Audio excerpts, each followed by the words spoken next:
تفضل ابو صقر.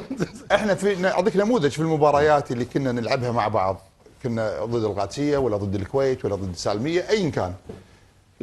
لما كنا نوصل المنتخب، تعال شوف التقدير، وتعال شوف الاحترام، وتعال شوف النماذج الرائعه جدا.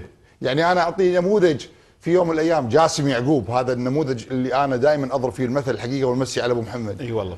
جاسم يعقوب، احنا كنا التمرين كان الساعه 4، احنا جاسم يعقوب 4 كان 4 أو 5.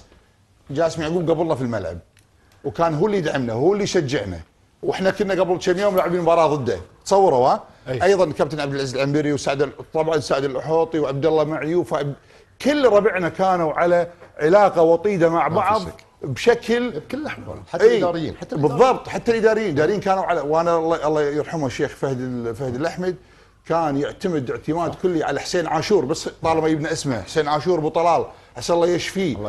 هذا الرجل الفارس، هذا الرجل التربوي، وهو على اخونا واستاذنا ودكتور الحبيب يوسف الشملان تاريخ ذي. فكنا كانوا نماذج في العلاقه والروح والتضحيه من اجل بعضهم البعض.